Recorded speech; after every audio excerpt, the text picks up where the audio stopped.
Media के सभी साथियों को सादर नमस्कार। आपका अभिनंदन, आपका धन्यवाद। भारतीय जनता पार्टी के वरिष्ठ नेता, पूर्व में प्रदेश अध्यक्ष रहे, ऊना के लोकप्रिय विधायक आदरणीय सपा सिंह सत्ती जी, हमारे प्रदेश पार्टी के उपाध्यक्ष, पूर्व विधायक राजेश ठाकुर जी, हमारे इस ऊना जिला के माननीय अध्यक्ष मनहास जी, आदरणीय पठानिया जी, आज एक अत्यंत महत्वपूर्ण विषय पर हम आपके साथ संवाद कर रहे हैं। पिछले लगभग 16-18 घंटे एक ऐसा कांड, एक ऐसा कारनामा हिमाचल प्रदेश में घटा है जो न भूतो न भविष्यति, न शायद पहले कभी हुआ होगा और शायद आगे भी नहीं होगा। जब कानून के रखवालों को कानून के रखवालों के साथ अपना राजनीतिक हित साधन करने के लिए लड़ाकर खड़ा कर दिया। वो लोग जो देश हित की परवाह किए बिना अंतरराष्ट्रीय स्तर के एक प्लेटफॉर्म पर,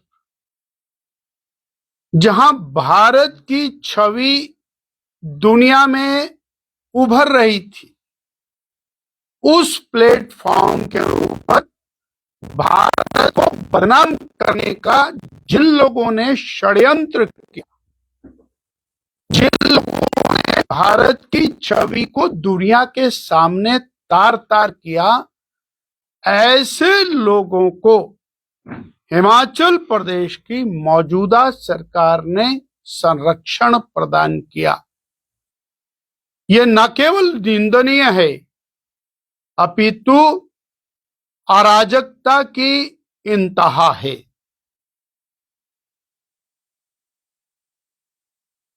height of anarchy. Delhi police Himachal में आती है, उन आरोपियों को गिरफ्तार करने के लिए आती है जिन्होंने आर्टिफिशियल इंटेलिजेंस एआई समिट में निर्वस्त्र होकर भारत को बदनाम किया, और हिमाचल की पुलिस दिल्ली पुलिस के ऊपर एफआईआर करती है, अपहरण का मुकदमा दर्ज करती है और हाई लेवल ड्रामा चलता है। ये देश की छवि का सवाल है और देश को दुनिया में बदनाम करने वालों को संरक्षण देने का कुकृत्य है। ऐसे में हिमाचल पुलिस को दिल्ली पुलिस के साथ भिड़ा दिया।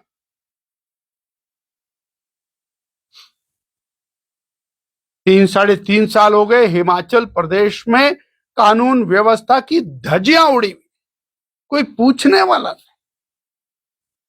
परंतु जहां पर कांग्रेस की अपनी राजनीति का सवाल आया, वहां देश और प्रदेश वो किसी कैटेगरी में नहीं है, चाहे वो संवैधानिक संकट ही क्यों ना खड़ा हो जाए, वो करे।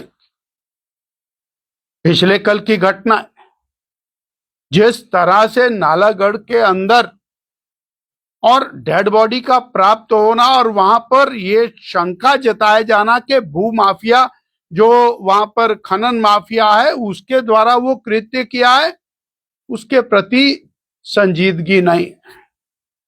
पिछले कल की घटना है कि फॉरेस्ट के अधिकारी को चंबा में वन माफिया ने पीटा, रगड़ा, उसकी चिंता नहीं है। और ये घटना कोई पिछले कल हुई ऐसा नहीं है, पूरे प्रदेश के अंदर माफिया का राज चला है।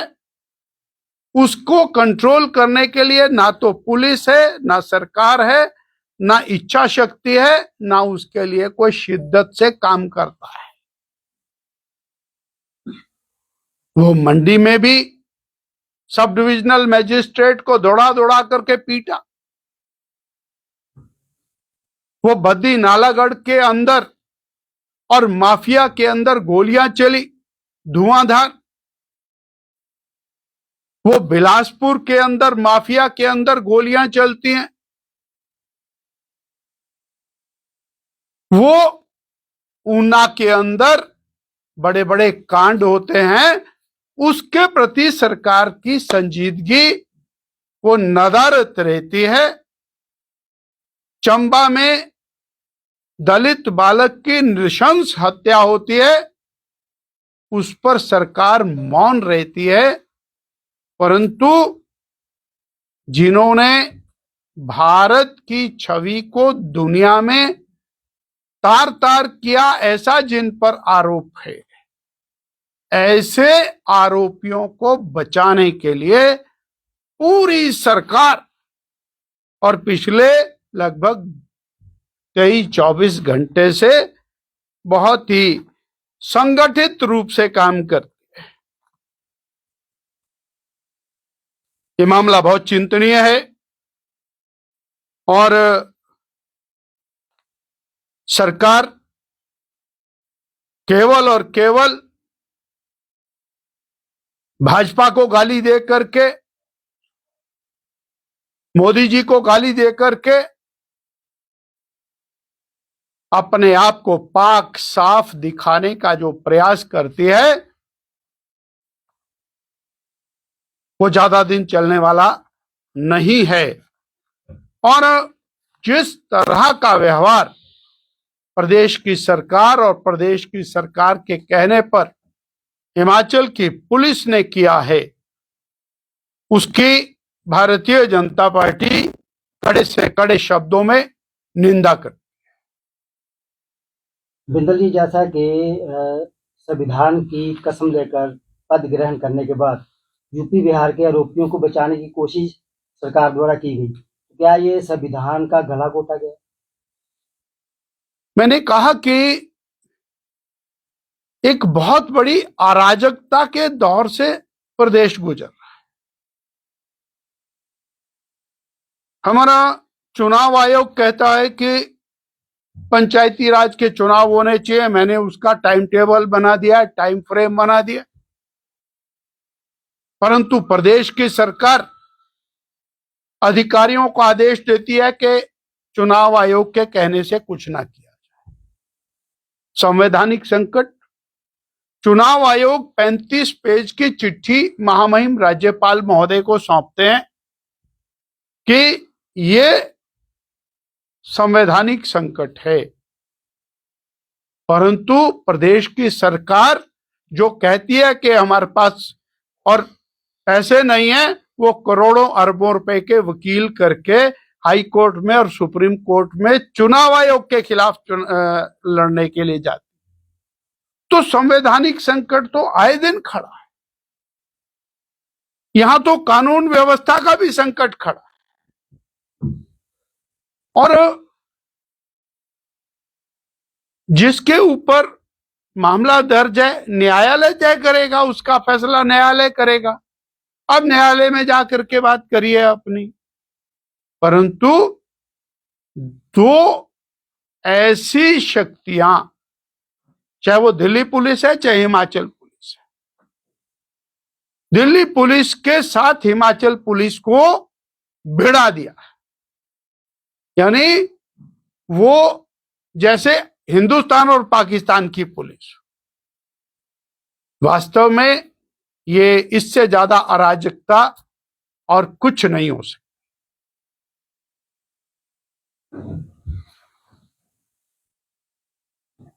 ठीक है।